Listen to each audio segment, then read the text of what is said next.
ایک اور نقطے کو سمجھ لیں، موسیٰ علیہ السلام کی مثال دیتے ہیں. میں اپنی سمجھ بتا رہا ہوں، میں 100% غلط ہو سکتا ہوں، اور آپ سب لوگ میرے سے بڑے عالم ہو سکتے ہیں جتنے سن بھی رہے ہیں اور جتنے دیکھ بھی رہے ہیں.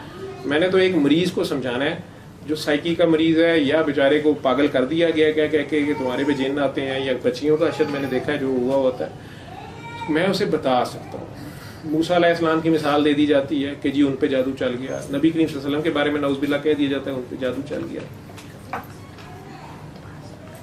آپ سب لوگ یہ تو بہت بتاتے ہیں یہ ثابت کرنے کے لیے کہ نبی بھی بس ہم جیسے عام بندے ہوتے ہیں. قرآن کی فلانی آیت میں لکھا ہوا ہے ایک عام بندے پہ جادو ہو جائے تو اس کو توڑنے کا کیا طریقہ نبی کریم صلی اللہ علیہ وسلم نے اختیار کیا.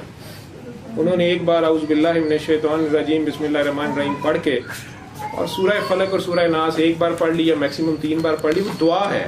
انہوں نے وہ دعا کی ہے کہ اللہ میری تیری پناہ میں آ گیا ہوں جادو کرنے والوں سے، بد قوموں سے، حسد کرنے والوں سے، دھاگوں پہ گرے مارنے والوں پہ، پتلوں میں سوئیاں مارنے والے. وسوسے ڈالنے والا شیطان وسوسہ صرف ڈال سکتا ہے. شیطان میرا ہاتھ اٹھا کے کسی لڑکی کو نہیں پکڑا سکتا، نہ میرے ہاتھ سے شراب کی بوتل کھلوا سکتا ہے. ہاں آئیڈیا دے سکتا ہے کہ شراب کی بوتل پڑی ہے کوئی نہیں دیکھ رہا پی جا، لیکن اس آئیڈیا پہ عمل میں نے کرنا ہے.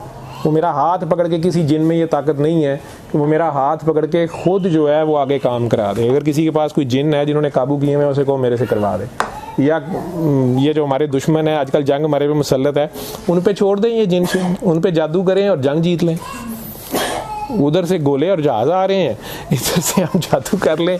یا جو کہتا ہے کہ نہیں جی ہمارے پہ ہو جاتا ہے، پھر اتنے بڑے کفریہ کلمات ہیں کہ جی میرا رزق باندھا ہوا ہے جادو سے، یا ہمارے رشتے باندھے ہوئے ہیں جادو سے. آپ قرآن اگر پڑھیں گے تو وہاں تو وہ کہہ رہا ہے کہ رزاق اس کا نام ہے، بلکہ خیر الرازقین ہے وہ. تو اگر کسی نے اس کا ہی ہاتھ باندھ دیا ہے تو پھر آپ پتہ کریں کہ وہ کون ہے جس نے اس کا ہاتھ باندھ دیا. وہ پھر اللہ سے بھی بڑا کوئی خدا نکلا ہے، پھر اس کو مان لیں جا کے. چھوڑیں پرے اس اللہ کو جس کے ہاتھ ہی باندھ دیے ہیں کسی نے. یہ کیسے پاسبل ہے؟ تو ہمارے اپنے ایمانوں کا حال یہ ہے. موسیٰ علیہ السلام کو اللہ نے وہ عصا ان کے پاس پہلے سے تھا، جس لکڑی کو لے کے وہ پھر رہے تھے، جس سوٹے کو لے کے، جس عصا کو لے کے وہ پہلے سے پھر رہے تھے. بکریاں چراتے رہے ہیں وہ شعیب علیہ السلام کی. پہلی بار جب طور پہ اللہ تعالیٰ سے مکالمہ ان کا ہو رہا ہے تو اللہ نے انہیں کہا ہے کہ اس ڈنڈے کو اپنے، یہ جو تمہارے ہاتھ میں ڈنڈا ہے اس کو زمین پہ رکھو. رکھا ہے تو وہ سانپ بن گیا، اور اللہ کہتا ہے کہ وہ ڈر گئے، لیکن اللہ تعالیٰ نے کہا کہ ڈرو نہیں، اب اس کو پکڑ لو.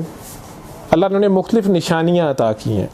موسیٰ علیہ السلام کو اس ڈنڈے کی حقیقت کا ہی نہیں پتا جس کو انہوں نے اتنے سالوں سے پکڑا ہوا ہے کہ اللہ چاہے تو اچانک اس کو سانپ بنا سکتا ہے. اللہ کے لیے کیا مشکل ہے؟ اصل میسج یہ ہے.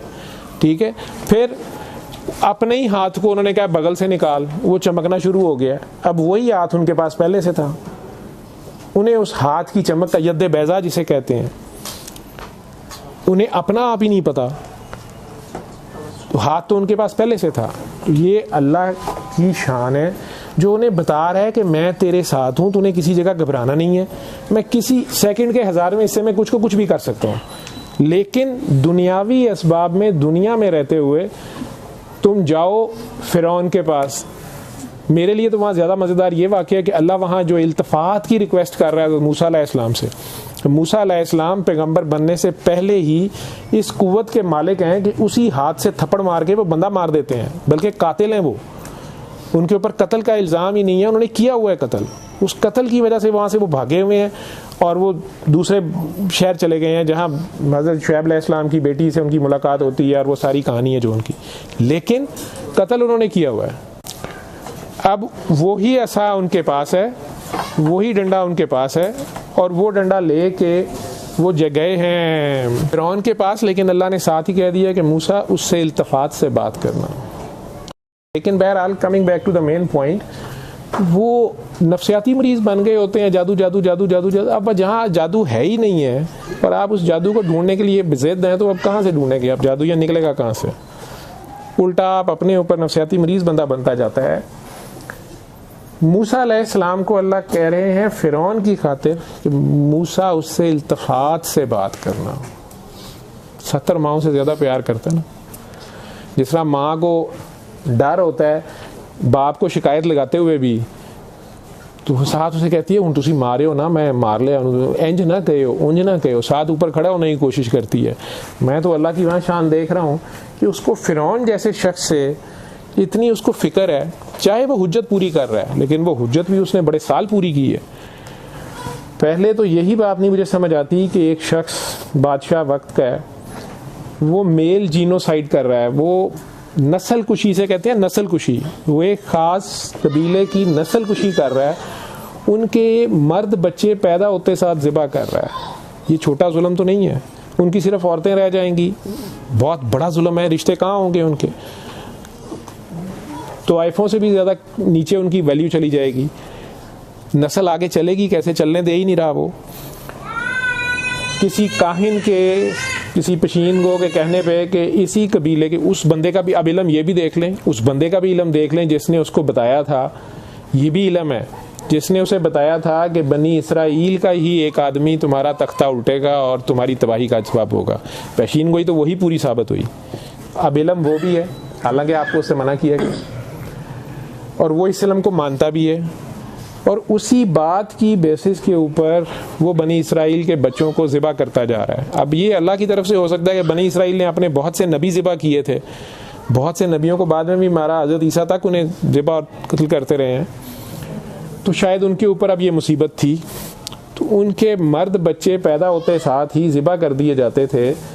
یہ کتنے سال کیا اس نے, سال 2 سال.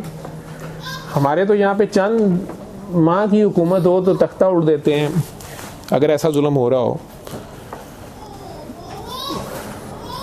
اس کو کسی کی بددعا نہیں پڑ رہی. میں نے ماؤں کا حال دیکھا ہے, اگر کسی ماں کا بچہ ڈاکٹر کی غلطی سے حمل ضائع ہو جائے, وہ بیچاری بھولتی نہیں, مجھے ابھی بھی ہسٹری دیتی ہیں, تو اس میں وہ ذکر کرتی ہیں کہ فلاں وقت پہ وہ لیڈی ڈاکٹر نے دیر کر دی, دائی نے دیر کر دی, ڈاکٹر نے دیر کر دی, گھر والے لیٹ لے کے گئے, فلاں ہوا, تھا بھی ڈاکٹر صاحب بیٹا میرا, وہ یہ ذکر کرتے ہیں. تو ماں کے لیے ایک تو 9 مہینے بچہ پیٹ میں رکھنا خود ایک بہت بڑی عبادت ہے, یہ ماں ہی جان سکتی ہے. اس کے بعد انتہائی تکلیف سے اپنے سر پہ کفن باندھ کے, زچگی میں اس کے سر پہ کفن بڑا ہوتا ہے, بالکل جان پہ کھیل کے اس کو پیدا کرتی ہے. بحیثیت ڈاکٹرز ہم جانتے ہیں, میرے پاس روز کمپلیکیشنز آئی ہوتی ہیں, ICU میں گرتی ہیں, مر جاتی ہیں, شہید ہو جاتی ہیں بہت سی ان میں سے, کسی کو قدر بھی نہیں ہوگی ان چیزوں کی. وہ اپنی جان پہ کھیل کے پیدا کرتی ہے. اب جب اس کو وہ بچہ وہ سامنے دیکھتی ہے بھی بیٹا, 9 ماہ کی اس کی محنت ہے, اور اچانک اس بچے کو پکڑ کے ذبح کر دیا جائے, اس ماں پہ کیا گزرے گی؟ اس کی آہ سے تو عرش ہلنا چاہیے. اور بالکل بے گناہ, وہ عورت تو ذاتی طور پہ بے گناہ ہے نا, اگر اس کے بڑوں نے بھی اپنے نبیوں کی گستاخیاں کی ہیں تو وہ کیا کرے؟ بہرحال وہ جو بھی کھیل تھا, یہ کام موسیٰ علیہ السلام کی پیدائش سے پہلے سے وہ کر رہا ہے, اور موسیٰ علیہ السلام کی پیدائش پہ ان کی والدہ کو وحی اللہ نے بھیجی ہے. اللہ نے ان کی والدہ کو وحی بھیجی ہے, اللہ کے یہی لفظ ہیں. اور اب کسی سے نہیں برداشت ہوتا کہ ماں کو وحی کیسے آ گئی, تو وہ قرآن میں پڑھ لیں. میں جانا نہیں چاہتا اس سائڈ پہ, عالم نہیں ہوں, علماء حضرات ہیں, مائنڈ کریں گے. تو ان کی والدہ کو وحی آئی ہے, تو انہوں نے ان کو دریا میں بہایا. وہ بی بی آسیہ جیسی ماں کے پاس پہنچا ہے. یہ ایک علیحدہ کردار ہے. یہ نہیں بتا رہے ہم لوگوں کو قرآن میں سے, نہ عورتوں کو سوچنے پہ مجبور کر رہے ہیں, نہ مردوں کو, کہ بی بی آسیہ جیسی ماں جو فرعون کی بیوی ہے, اس کا درجہ اتنا بڑا کیوں ہے کہ سرکار نے کائنات کی بڑی 4 عورتوں میں ان کا نام لیا ہے. ان کا ایسا کون سا عمل ہے کہ اسے کامل عورت کہا جا رہا ہے؟ یہ تو کسی نے نہیں پڑھایا, نہ ہماری بچیوں کو, نہ بڑوں کو, کہ فرعون جیسے خامن سے بھی شادی ہو جائے تو وہاں گزارا کیسے کرنا ہے, اور اپنا دین ایمان بھی کیسے بچانا ہے. یہ تو آج تک کسی نے نہیں بتایا. میری ڈیوٹی تو نہیں ہے, میں تو صرف سوچنے کا کہہ سکتا ہوں کہ اس پہ سوچیں کہ بی بی آسیہ کا ایسے کیا اعمال تھے جن کا یہ درجہ ہے. پھر وہ اس بچے کو بچاتی ہیں, اس بچے کی پرورش کرتی ہیں. وہ کہانی آپ سب کو پتہ ہے. موسیٰ علیہ السلام پیدائش کے بعد, فرعون کے محل پہنچنے کے بعد, پھر پرورش کے بعد, پھر بڑے ہو گئے, کوئلے بھی منہ میں رکھ لیے فرعون کو جب شک پڑا ہے کہ یہ بچہ وہی نہ ہو. اس کے بعد بڑے ہو گئے, بڑے ہونے کے بعد بازار میں ایک بندہ قتل بھی کر دیا ہے, پھر وہاں سے بھاگ بھی گئے ہیں, پھر حضرت شعیب علیہ السلام کے ساتھ 10 سال رہے ہیں. تو منیمم بھی حضرت موسیٰ علیہ السلام کی عمر 40 سال تو ہوگی, کیونکہ نبوت 40 سال سے پہلے تو نہیں اناؤنس کر سکتے وہ, یہ اللہ کی شرط ہے. تو وہ 40 سال کے تو وہ ہوں گے نا کم از کم, ہو سکتا ہے 50 کے ہوں. تو آپ یہ کاؤنٹ کریں کہ یہ 40-50 سالوں میں فرعون نے روز بنی اسرائیل, اتنی بڑی وہ قبیلہ تھا, ان میں کتنے بچے ذبح کیے ہوں گے اس نے. وہ ہزارہا بچوں کا قاتل ہے یا سینکڑوں بچوں کا قاتل ہے, اور اللہ اس کو بچانا چاہ رہا ہے. اللہ کہہ رہا ہے موسیٰ اس سے التفات سے بات کرنا. اور جبرائیل علیہ السلام کے پوچھنے پہ کہ اللہ اتنا بڑا بادشاہ, اس کو تو نے اتنی شان دی, جب ڈوبا تجھے ترس نہیں آیا؟ تو اللہ کہہ رہا ہے مجھے اپنے جلال اور اکرام کی قسم, اس نے مجھے پکارا ہی نہیں. اگر ابھی بھی میرے اکرام کو پکارتا تو میں اسے معاف کر دیتا ہوں. یہ اس رحمان جانتا ہوں کہ موسیٰ علیہ السلام کا جب اسی فرعون سے کھیل شروع ہوا ہے, ان کی ڈیوٹی شروع ہوئی ہے, اللہ نے ان کی ڈیوٹی لگائی ہے, اس تک میرا پیغام بھی پہنچاؤ اور اس کو بچانے کی کوشش کرو. وہ ساری کوشش انہوں نے کی ہے. اس میں آپ سب کو پتہ ہے اس واقعے کا کہ وہ جادوگروں سے مقابلہ ہوا. جادو پہ جو بات ہو رہی ہے, جادوگروں سے مقابلہ ہوا. وہ کیا تھا جادوگروں سے مقابلہ؟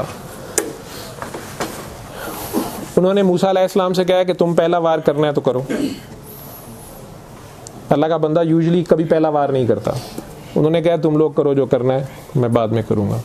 اور سب کو آپ لوگ اپنے ذہن میں سوچ لیں کہ ایک بہت بڑا میدان ہے, اس میں انہوں نے 50 یا 100 یا 5000 رسیاں پھینکی ہیں, اور موسیٰ علیہ السلام کے ہاتھ میں بس ایک وہ عصا ہے یا ڈنڈا ہے. عصا کو میں ڈنڈا میں پھر کچھ لوگ جو بہت عزت کرتے ہیں یا رسپیکٹ والے ہیں, بہت عقیدت والے ہیں, وہ میری کریکشن نیچے کرتے رہتے ہیں کہ جی قرآن مجید کو ایسے پکڑا ہوا تھا, یا عصا کہیں ڈنڈا نہ کہیں. اور بھائی میری قوم میں 90% نئی جنریشن جو ہے انہیں یہ بھی نہیں پتا کہ ڈنڈے کو عصا کہتے ہیں. ڈنڈا انہیں سمجھ آئے, ٹھیک ہے, ڈنڈا انہیں سمجھ آئے, کیونکہ ہر 8-10 سال کے بعد جو ہے وہ یہ بھی ایک طریقہ علاج ہے میرے عزیز ہضم بتاؤ. تو وہ یہ اس کی انہیں سمجھ آئے, عصا کی نہیں سمجھ آئے, ٹھیک ہے, یہ بھی ایک طریقہ علاج ہے.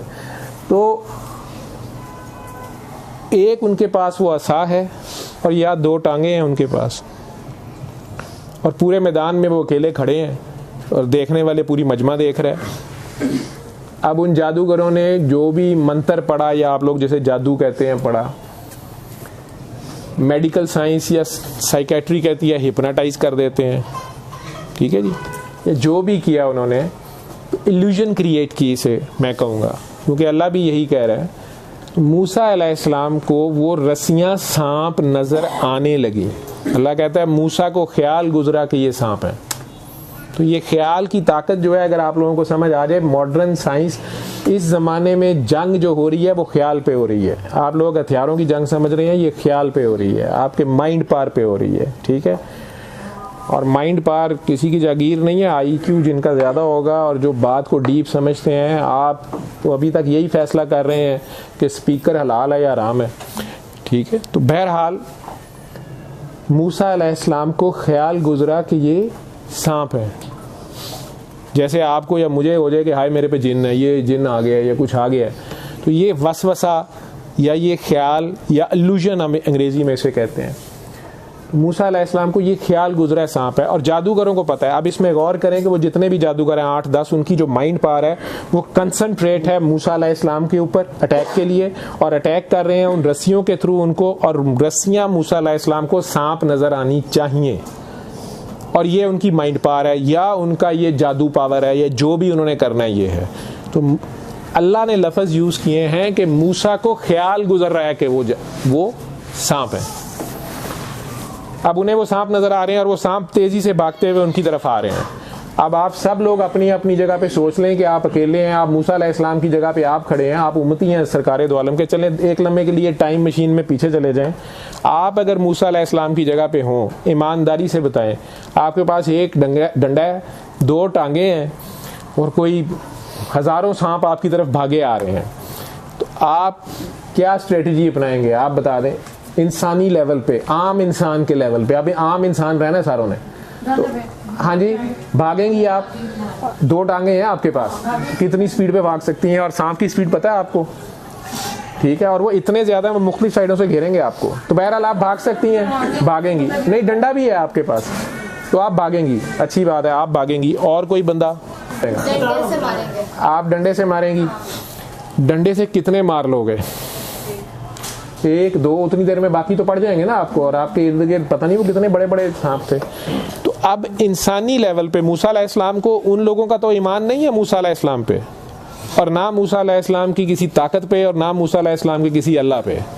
ان کو تو اپنے جادو پہ مان ہے, اور بادشاہ وقت ان کے ساتھ ہے. جس طرح آج کل کے مختلف علماء کرام جو ہیں وہ بھی جادوگر ہیں. جب انہیں حکومت لکھتی ہے, یہ پاکستان کی آرکائیوز میں ہے جس پہ افسوس ہوتا ہے کہ صدر پاکستان خط لکھ رہا ہے وزیر مذہبی امور اور اطلاعات کو کہ ملک میں رشوت بہت زیادہ ہو گئی ہے, آپ اس پہ فتویٰ جاری کریں. اور وہ آفیشیل لیٹر میں واپس جواب پوچھ رہے ہیں کہ جناب صدر آپ نے واضح نہیں کیا کہ فتویٰ رشوت کے حق میں دینا ہے یا خلاف دینا ہے. یہ پاکستان کے ریکارڈ میں پڑی ہوئی ہیں چیزیں, یہ دیکھ لیں, یا شاید میں نے ایویں گپ مار دی ہے, یہ دیکھ لیں جا کے. وہ عالم ہیں سارے بہت بڑے بڑے, ٹھیک ہے, یہ بھی علماء ہیں, یہ جادوگر ہیں, یہ میڈیا بھی جادو ہے نا, میجورٹی کچھ کا کچھ دکھا دے گا آپ کو, ٹھیک ہے. تو اللہ ہم سب کو ہم سب کے شر سے بچائے. اینی ویز, تو موسیٰ علیہ السلام کو اب کیا کرنا چاہیے؟ موسیٰ علیہ السلام کو تو سانپ نظر آ رہے ہیں اور سانپ ہی بھاگے آ رہے ہیں, اور وہ بھی انسان ہے. سانپ نے کاٹا تو ان کا خون ہی نکلے گا اور ان کو زہر چڑھ جائے گا. نبی کریم صلی اللہ علیہ وسلم کو بھی پتھر لگائے تو دانت ہی شہید ہوا ہے, یا تلوار لگی ہے تو خون ہی نکلا ہے. یہاں تک تو ٹھیک ہے, بشری تقاضوں میں وہ کوئی کرامت کر کے نہیں دکھا رہے, وہ بھی یہی برداشت کر رہے ہیں. بھوک لگی ہے تو وہ پتھر ہی باندھ رہے ہیں, اور آپ کو بھی پتھر باندھنے کو کہہ رہے ہیں, اگرچہ ہم میں سے کسی نے نہیں باندھے, اور ان کی دعا سے اللہ کا شکر ہے کہ آج تک اس قوم پہ یہ وقت نہیں آیا. لیکن بہرحال اب موسیٰ علیہ السلام بھاگ تو سکتے نہیں ہیں, اللہ کا نبی ہے تو بھاگنا تو جائز نہیں ہے ان کے لیے, تو ڈنڈے سے لڑیں. تو موسیٰ علیہ السلام کے جو دشمن ہیں انہیں بھی پتا ہے کہ اگر نہیں بھاگے گا تو سانپ پکڑیں گے اس کو, اس وہم میں مر جائے گا, ہائے میرے پہ جادو ہو گیا, ہائے میرے پہ جادو ہو گیا. اور یا پھر یہ ڈنڈے سے کتنے مار لے گا, رسیاں یہ مرنی تو ہے نہیں, تو اس کے پاس ڈنڈا ہی ہے نا. تو وہ لوگ اب ان کی جو مائنڈ پار ہے, جب آپ کسی ملک پہ حملہ کرتے ہیں یا دوسرے بندے پہ حملہ کرتے ہیں, اپنی طاقت کا بھی اندازہ ہوتا ہے اور اگلے کا بھی پتہ کرنا ہوتا ہے. جس طرح میں اپنے سے طاقتور سے کبھی نہیں لڑا, فوراً کہہ دیتا ہوں بھائی جان سوری, ٹھیک ہے, آپ کا نہیں مجھے پتا. تو جب آگے پتا ہوتا ہے کہ کچھ سننے والا گلوتا ہے تو بھائی کی لوڑے لڑن دی, چھوٹے آنا تو یہی آتا ہے. جب چھوٹا ہوتا ہے تو اس کو پھینٹ دیتے ہیں ہم. میں نے تو آج تک کسی چھوٹے پہلوان کو بڑے کو گراتے نہیں دیکھا, ٹھیک. تو اب موسیٰ علیہ السلام کے ہاتھ میں ڈنڈا ہی نظر آ رہا ہے, تو ان کے دشمن یا جادوگر یہی ایکسپیکٹ کر رہے ہیں کہ یہ ڈنڈے سے مارے گا اب کھڑا. تو اللہ کہتا ہے کہ میں نے کہا موسیٰ ڈنڈا بھی پھینک دے. اس کو ایسے سمجھیں, اس فکرے کو, ڈنڈا بھی پھینک دے. ڈنڈے پہ بھی اعتقاد یا توکل نہیں ہے موسیٰ علیہ السلام کا, اس اللہ پہ ہے, ڈنڈے پہ نہیں ہے. ہم میں سے بہت سے اب وہ عصا ڈھونڈ رہے ہیں. کیا مولا علی کی ذوالفقار پکڑا دی جائے ایک لدھو کو, تو کہے کہ جی اس تلوار کو شکست نہیں ہے تو میں ہوں بس پتہ نہیں دنیا فتح کر لوں گا. اس کو مولا علی جیسا جگرا چاہیے, اس کو وہ کردار چاہیے, وہ ایمان چاہیے. نہیں تو پھر وہ ذوالفقار آپ لوگ لے آئیں, میرے خیال ادھر ٹرکی میں ہے یا جہاں بھی ہے پڑی, وہ لے آئیں اور دیکھ لیں. اگر لڑ کے جیتنا ہے آپ نے تو ہم میں سے تو اٹھانے کی ہمت نہیں ہے کسی میں. وہ چے جائے کہ اس کو سارا دن چلانا, یہ 10 منٹ میرے سے یہ ڈنڈا نہیں, یہی نہیں پکڑا جا رہا. اگر میں 5-10 منٹ ایسے ایسے کروں تو میرا بازو تھک جائے گا. مجھے تو نہیں پتا وہ لوگ کس چیز کے بنے تھے اور کیا اللہ نے انہیں شان دی تھی. ہمارے ایمان یا ہماری فزیکل پر کچھ بھی نہیں ہے, ہم ان چکروں میں پڑے ہوئے ہیں. اب موسیٰ علیہ السلام نے وہ ڈنڈا پھینکا ہے جب, تو پہلی تو حیران کن بات یہ ہے ان جادوگروں کے لیے کہ یار نہ یہ بھاگ رہا ہے دشمنوں کے لیے, اور اوپر سے جو ڈنڈا تھا وہ بھی پھینک دیا. تو اب یہ تیسری طاقت کیا دکھائے گا؟ اب یہ کرنے لگا ہے. اب یہ کیا کرنے لگا ہے؟ ایک بات ذہنی طور پہ انہوں نے مان لی ہے کہ موسیٰ کچھ کر سکتا ہے. یہ جو دشمن کا خوف ہوتا ہے, یہ خوف ہے, پیرالائز کرتا ہے. Fear is the most paralysing thing. اور ان کا دھیان اپنی رسیوں سے ہٹ کے یا موسیٰ علیہ السلام کے ڈنڈے کی طرف ہو گیا. ڈنڈا کیا کرنے لگا ہے؟ بس اتنی سی کہانی ہے. تو جب دھیان ڈنڈے کی طرف ہو گیا تو رسیوں سے ہٹ گیا, تو سانپ واپس رسیاں ہو گئیں. موسیٰ علیہ السلام نے واپس ڈنڈا اٹھا لیا. ہمیں یہ سمجھانے کے لیے کہا جا رہا ہے کہ ان کا ڈنڈا جو ہے وہ رسیاں کھا گیا. ٹھیک, اتنی رسیاں کھا کے پھر وہ ڈنڈے کا ڈنڈا ہے, بہت بڑا پیٹ ہے اس کا. اللہ جس طریقے سے بات کر رہا ہے وہ حکمت سے بھرپور ہے. اس کو ایسے سمجھیں کہ موسیٰ علیہ السلام کا یا اللہ کے بندے کا توکل اس عصا یا کرامت پہ نہیں ہے. وہ کرامت پہ نہیں لڑ رہا ہوتا, وہ کریم سے جڑا ہوتا ہے اور اس کا کرم مانگ رہا ہوتا ہے. اس کا کرم جس کو مل جائے اس کو اور کسی چیز کی ضرورت نہیں رہتی. وہ کریم سے جڑا ہوتا ہے اور اس کا کرم مانگ رہا ہوتا ہے. اب وہ اللہ کریم ہے یا نبی کریم ہے یا قرآن کریم ہے, جس کی پہنچ جہاں تلک اس کے لیے وہیں پہ تو ہیں, تینوں ہی کریم ہیں. موسیٰ علیہ السلام نے تو اتنی سی کام کر کے کیا کیا, انہوں نے کام کس طرح جادو توڑا ہے انہوں نے. اور وہ جادوگر سارے کے سارے اسی وقت ایمان لے آئے موسیٰ علیہ السلام پہ. کیوں؟ کیونکہ ان کی تو رسیاں ہو گئی فارغ, اور موسیٰ علیہ السلام کا ڈنڈا جو ہے یا ان کی چال جو ہے, اصل کھیل اس میں کیا ہوا ہے, موسیٰ کا قیام. وہ صرف یا حیو یا قیوم کہنے والا نہیں ہے, اس نے وہاں ثابت کر دیا ہے کہ وہ ہی اس کی جگہ یہاں پہ ریپرزینٹیٹیو ہے.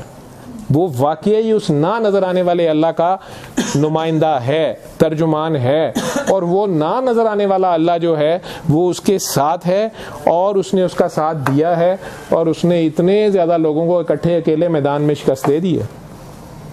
ان جادوگروں نے بھی, وہ علم والے تھے, یہ ہیں عالم, اسے کہتے ہیں عالم, یہ عالم ہوتا ہے جیسا بھی علم تھا اس کا.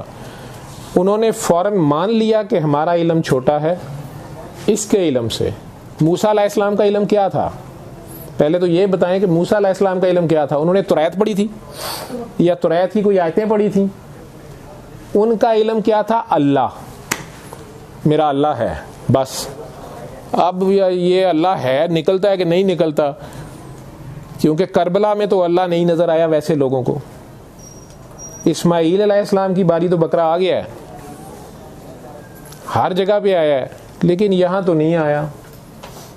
یہاں پر حسین نے, مولا حسین نے جو کچھ کیا ہے وہ تو بالکل چیپٹر ہی علیحدہ ہے.